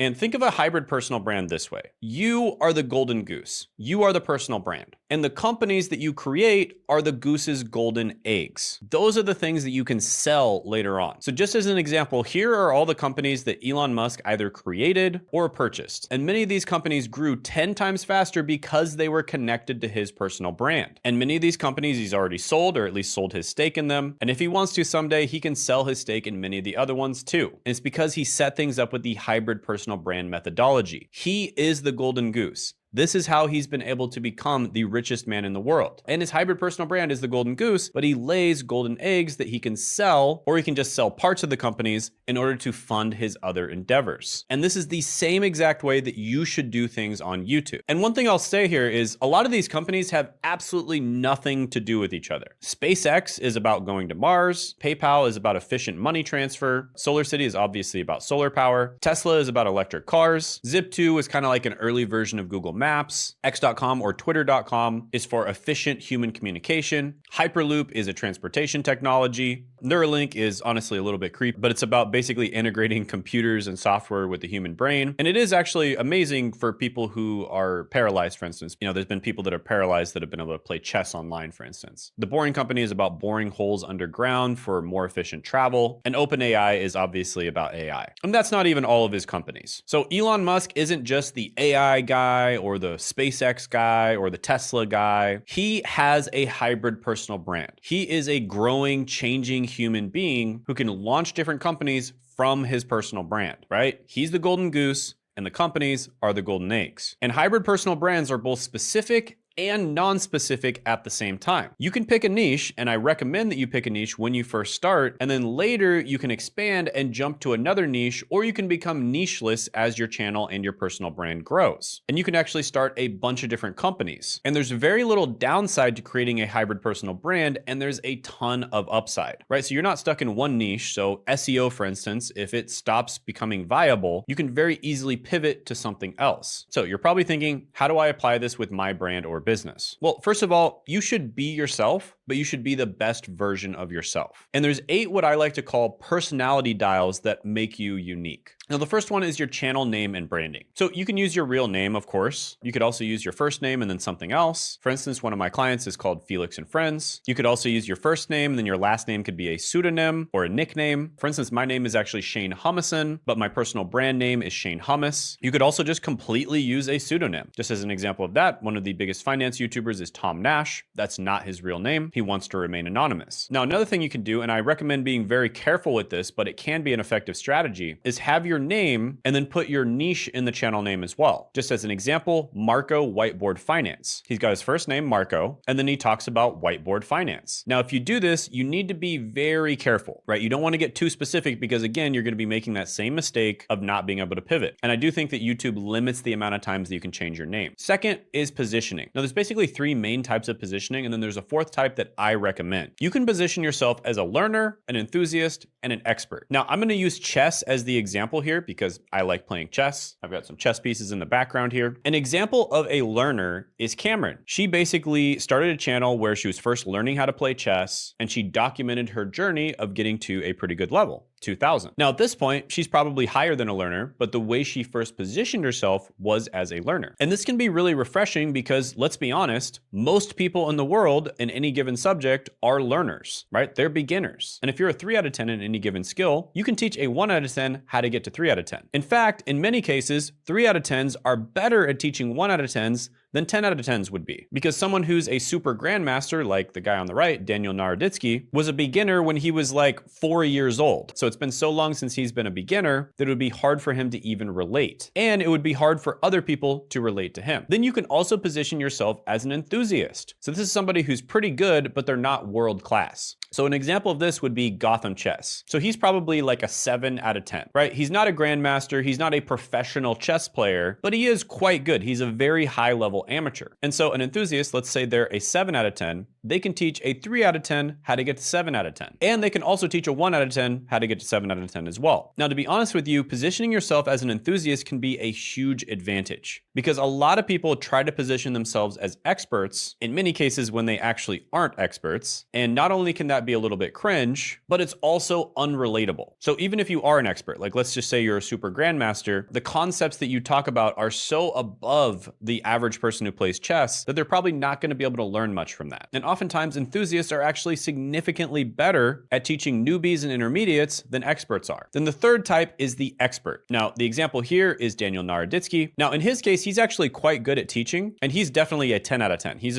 pretty much as good as it gets at chess, right? He's a super grandmaster, like 2,700 plus rating. But a lot of experts actually aren't that good at teaching beginners, intermediates, or even people who are pretty good, like enthusiasts. And plus, they're just intimidating, right? Like someone will start watching their channel and they'll just think, oh, this guy's way too good. I can't learn anything from him. And so I think the perfect positioning, if you can do it, is an expert enthusiast hybrid, right? So an example of this, in my opinion, is Nomad Capitalist. He's somebody who helps business owners optimize their tax strategy, oftentimes by moving their businesses to different countries. Now, a lot of the time he will make mass market content talking about the news or talking about some new law that dropped. And most of the people who watch that content are not 7- and 8-figure business owners, which is his target demographic. But he makes his content in such a way where it's valuable to the general audience, so it's mass market, but it's also valuable to 7- and 8-figure business owners. And so he positions himself as an expert enthusiast hybrid. So you get the upside of getting a lot of views and you end up attracting more of your target demographic, even if it's just a small percentage of your audience. Now I'll do another example of learner that's outside of chess. There's this channel Moan who basically posted his first ever time cold calling. And this video got over 300,000 views. And this was literally him just doing a thing that he was already going to do, right? He was cold calling businesses trying to get his first client, but he just recorded it. Like it's that easy. Like the content was unbelievably easy and he got over 300,000 views from it. Absolutely brilliant. An example of an enthusiast would be Ali Abdaal. He doesn't really position himself as an expert in anything. He positions himself as an enthusiast and then he talks about other experts. For instance, he talks about people who wrote books, or he might talk about studies or numbers or statistics, etc. And then an expert would be someone like Cole Gordon,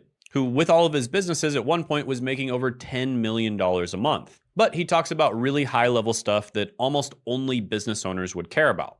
And he doesn't get that many views. Now, an example of an expert enthusiast hybrid would be Alex Hormozi. He also attracts a lot of business owners, but he attracts people who are on a lower level as well and are just trying to learn business.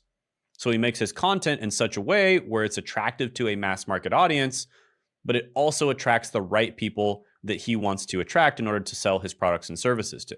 So that is positioning, and positioning is extremely important. And by the way, you can change your positioning over time. You can start off as a learner and then shift to an enthusiast and then shift to an expert or an expert enthusiast hybrid. And oftentimes this strategy of building in public is extremely relatable, and you'll build an audience that kind of wants to follow along with your journey and see your story unfold, which is really cool. And you can also position yourself differently in the different topics that you talk about. So for instance, I'm an expert on YouTube, but I'm not an expert on paid ads. However, I'm getting into paid ads and I do talk about it in my content. So I'm probably somewhere between like a learner and an enthusiast now when it comes to paid ads. And I'm an expert enthusiast when it comes to YouTube, personal branding, and monetizing a YouTube channel properly. Now, the next one is taxonomy, and I'm not going to go into detail on this one, but this is basically the format of the videos that you make. So for instance, you could make listicle videos, how-to videos, case study videos, challenge videos, etc. And that's something that I'm going to cover in a different video on the channel. But next, we're going to talk about high effort versus low effort content. So higher production does not always mean better results. And by the way, low effort does not mean low quality. In fact, one of the main reasons that people watch YouTube when they could be watching Netflix or they could be watching TV, which both of those have extremely high production quality, is because YouTube feels much more authentic and relatable, right? They want to feel almost like they're interacting with a real human being. And so you can upload content that doesn't have a lot of edits and it's relatively basic. And as long as the actual quality of the content itself, aka the words that you say and the quality of the ideas and the concepts that you talk about are good, then it's still high quality content, even though you didn't put that much effort into it. So you could literally just share your journey and share the things that you're learning. And even though that's low effort content, it's still high quality if it's valuable to other people. Now, by the way, I recommend when it comes to the format, start off really simple, stick with listicles, simple explainer videos, and straightforward how-to videos. And then you can also do a case study on yourself and or your clients. Now, the big thing here is the idea matters much more than the production quality. And this is something that I talk about all the time on the channel. The way you find the right ideas to talk about on YouTube or really any other social media platform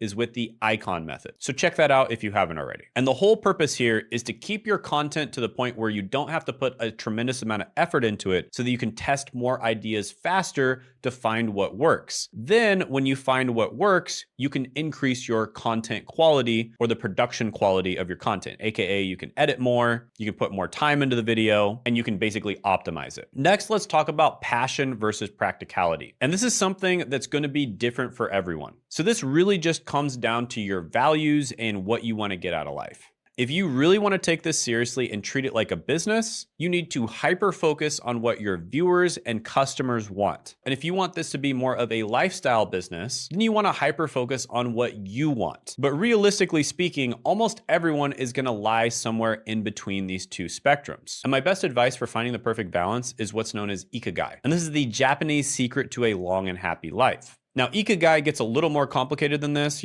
treating it like a business versus treating it kind of like a hobby. They break it down into what you love, what the world needs, what you can be paid for, and what you're good at. Now, generally speaking, what the world needs and what you can be paid for are usually the same thing, but not always. And what you're good at is basically your natural talents or something that you've spent a lot of time doing. Then of course, what you love is pretty self-explanatory. It's what you actually enjoy talking about. Now, you wanna try to get as close to the middle as possible, because if you find something that you love and it's something that the world needs, but it doesn't have the other two, then it's a mission. If you find something that you love and it's something that you're good at, but it doesn't have the other two, then it's a passion. If you find something that you're good at and it's something you can be paid for, but it doesn't have the other two, then it's a profession. And if you find something that you can be paid for and it's something that the world needs, but it doesn't have the other two, then it's a vocation. And you want to try to get as close to the middle as possible. But I'm going to be honest with you, when it comes to starting a business, the one that matters the most is what the world needs or what you can be paid for. Now, usually most successful personal brand, YouTubers, business owners, etc., they start off with what the world needs and what you can be paid for. And then slowly over time, they kind of slide over to what they love or what they're good at, etc. But the important thing is that you establish an audience. You're giving value to people, and then you can kind of pivot a little bit more to something that you love doing more. That is my recommendation here. But ideally, you always want to strive to get to the middle and find your ikigai. And if you want to know more on this, I highly recommend reading the book. It's a great read. All right, so now let's talk about broad versus niche topics, because most people make content that's too broad too soon. And what you want to do instead is start as the biggest fish in a puddle, not a small fish in the ocean. So just as an example, when I first started as a career coach, I was helping pharmacy school students not get jobs, but just pass a very specific pharmacy school test called the PCAT. That's how niche I was. And then I expanded to helping pharmacy students in general, and then helping pharmacy students get jobs, and then helping pharmacy students get remote jobs, and then helping people get jobs in general, and then helping people get remote jobs. And now I can basically talk about any topic that I want. But it's important to note here that I started off as the biggest fish in a puddle. I did not go straight to the ocean. So you need to start niche and then expand as you grow. This is exactly what all of your favorite YouTubers do. Now, some of them leave their old videos up on YouTube, and then some of them make them private or they delete them. But this is what basically all of them did. They started off very niche. Alex Hormozi, for instance, when he first started, he was only talking about sales for gym businesses, right?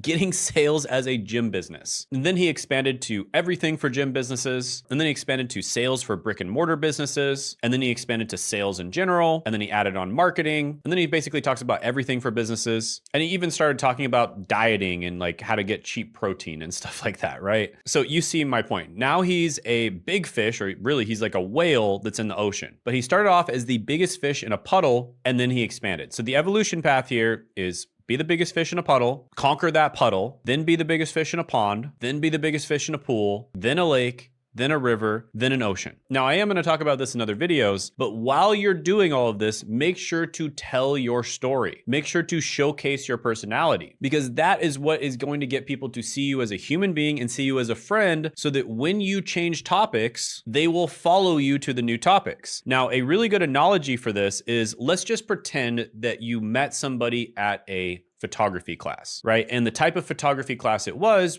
a portrait photography class. So you're both going to this portrait photography class, and this is the first time you've ever met each other. If you were to ask that person that you just met if they want to go on a weekend trip with you to Mexico, they are probably going to tell you no, right? They're going to make some kind of excuse, and then they're going to text all their friends that they met a weirdo at photography class, right? However, if you were to tell that person, hey, we're both interested in portrait photography, do you want to meet up this weekend and take portrait photography photos? There's a good chance that they're gonna say yes. And so you do that, you take some portrait photography photos, and then a few weeks later, you ask them again, hey, our portrait photography photos turned out great. Do you wanna meet up and take some landscape photography photos? There's a good chance that if they're interested in portrait photography, they're also interested in landscape photography. And there's a good chance that they would say yes to that as well. A few weeks later, you both come to the same class, and you ask them, hey, do you want to do some videography, right? Videography is probably something they're also interested in if they do photography. And there's a good chance they're going to say yes to that. And then a few weeks later, you're like, hey, do you want to go to a painting class? Well, they're already interested in photography, which is art. And so there's a good chance they'd also be interested in painting. And then after that, you just ask them, hey, do you want to go hang out and just talk about art? There's a good chance they'd be interested in that. And then finally, a few months later, you ask them, hey, do you want to go on a weekend trip to Mexico? There's a good chance they're gonna say yes at that point. Do you see the point here? You started off very niche. You met this new person who's a stranger, which is kind of like people watching you on YouTube. And if the next video you uploaded was something completely unrelated, they're probably not gonna watch it. But if they've watched a lot of your videos and they've got a lot of value from you, and they get to know you as a human being because you tell your story and because you have a personality and you showcase it on your channel, then down the line, there's a very good chance that they'll watch whatever you put out. And that's exactly what happens with brands like Alex Hormozi, as well as brands like myself. Next, let's talk about the entertainment versus education ratio. Now, this one's really interesting because you want to decide here, how much do you prioritize entertaining your audience versus educating them? Now, realistically speaking, you do not want your videos to be dead boring, but at the same time, you don't want to come across like a dancing clown, right? Because then nobody's going to take you seriously and they're not going to see you as an authority. And so therefore, they're not going to buy your stuff. Now, generally speaking, people buy from education channels because you're solving real problems for them. And they're much more likely to buy higher ticket products as well. Whereas entertainment channels need to get a massive amount of views if they want to make money, because people are way less likely to buy from them. And if they do buy, it's probably going to be lower ticket products. Now, there's some channels that are heavy on entertainment, aka 60% entertainment, 40% education. There's some channels that have a really good balance, like 50-50. What I recommend is being about 80% education and 20% entertainment, right? So you want to mainly educate them, and you do want the topics of your videos to be entertaining, but at the same time, you want to be a little bit entertaining. Crack a joke once in a while, have a meme pop up on the screen once in a while, use a lot of analogies and metaphors, come up with different ways of explaining things, try to make it as visual as possible, and just go ahead and entertain them a little bit, because it's going to make the whole process of learning a lot better. You know, when I think back on school, for instance, my favorite teachers were the ones that made topics interesting, right? There might have been other teachers that were smarter than them or more educated than them, but some of those teachers were really boring. And the ones that actually did the best job educating people, paradoxically,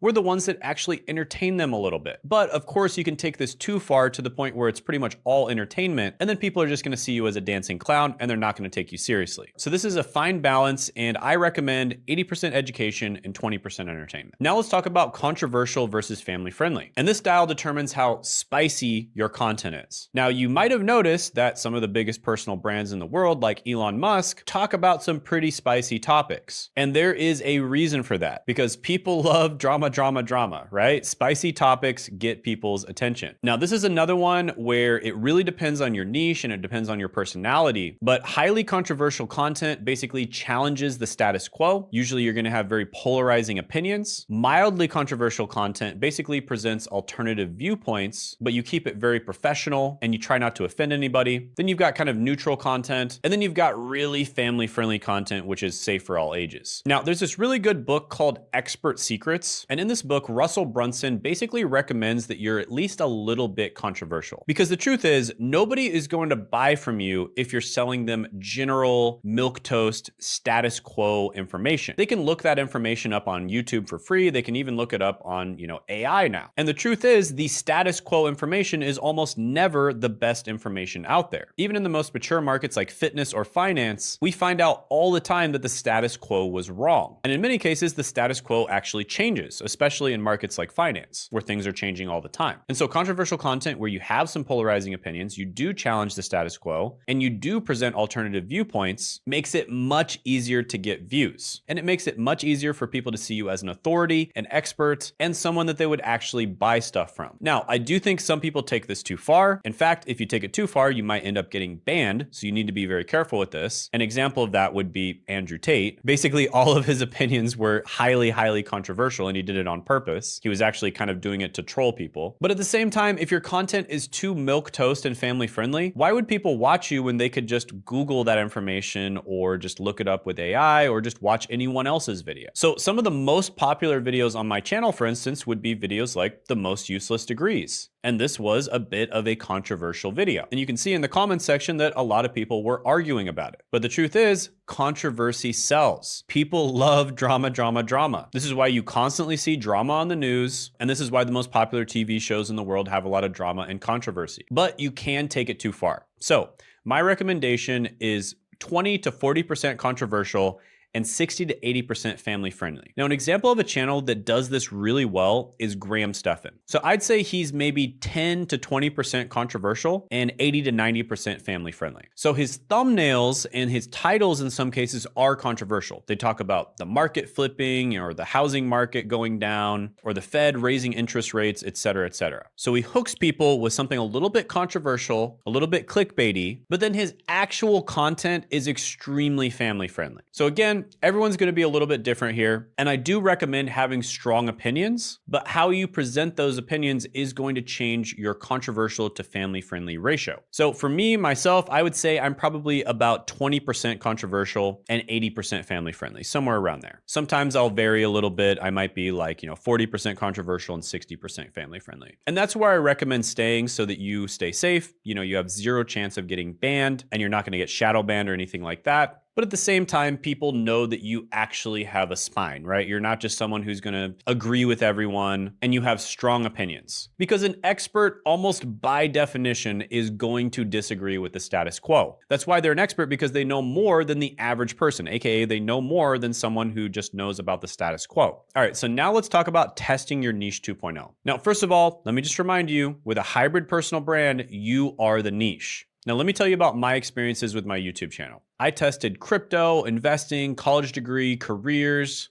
grant writing. Basically, I just went over topics that I wish the younger version of myself would have known, right? So I just looked back on the younger version of myself. I was like, okay, if I had a time machine and I could go back and talk to this younger version of myself for this topic, what would I tell them? What were the most painful problems that the younger version of myself had to go through? And what could I tell them to help them go through that problem faster with the least amount of time, effort, and money spent? So I made a bunch of different videos on a bunch of different things. Now, to be fair, I did stay within one kind of mother topic, which is making money, right? So wealth. But the content that really took off was the college degrees and careers. And so I doubled down on that content. And then later on, I was able to expand and move to other topics. So what you want to do is test multiple related topics, and then let your audience's response guide your direction. All right, quick break, guys. This week, I'm gonna be hosting a free live workshop that's going to be designed to help you grow and make money on YouTube. So click the link in the description below to check out when that will be happening. And at this workshop, I'm gonna be giving away my brand new tool, the Niche Validator Pro 1.5, completely free. This is a powerful GPT-driven tool that I've been working on, and it's been trained on thousands of hours of my teaching, my philosophy, and coaching sessions. And with it, you can uncover hidden profitable YouTube niches and generate viral content ideas with just one click. And I'm gonna be giving it away for this one time only at the workshop, so make sure you show up. Click the link in the description of the pinned comment below, and when you're done registering, make sure to click on add this to your calendar. So it'll show up in your Google, Apple, or Outlook calendar, so you won't miss the chance to grab this free AI tool. Now, you'll also be able to ask me questions live, so I look forward to meeting you. See you this week on the live workshop. Click that link in the description in the pinned comment below to sign up, and make sure you put it in your calendar. Now back to your regularly scheduled programming. Now, another thing I want to touch on is the pivoting strategy. So if you want to pivot niches, slow and strategic transitions work best. And I recommend sticking with 80% at least of the same type of content, and then the last 20% you can kind of experiment with, right? So my path on YouTube went from college degrees to alternative education, to careers, to remote jobs, to side hustles, to just make money online in general. And so now at this point, I can talk about just about anything I want to on the main channel. And like a new friendship, build trust before suggesting drastic changes, right? Just like the person that you met at the portrait photography class, slowly transition away from that, and then eventually you're basically just friends with the person,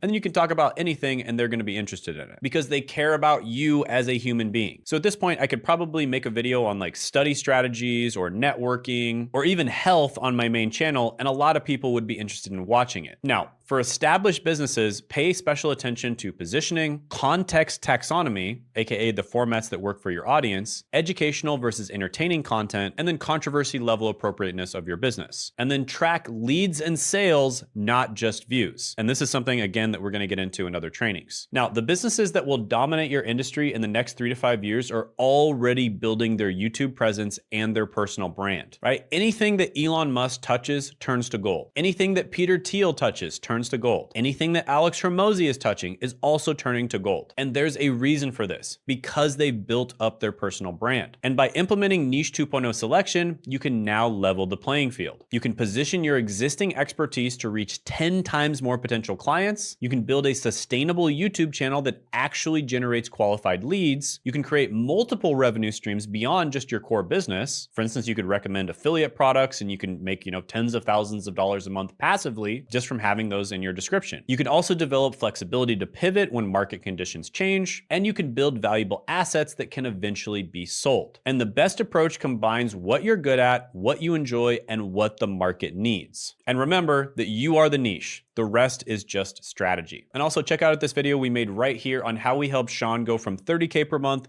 to over 600K per month in less than 9 months.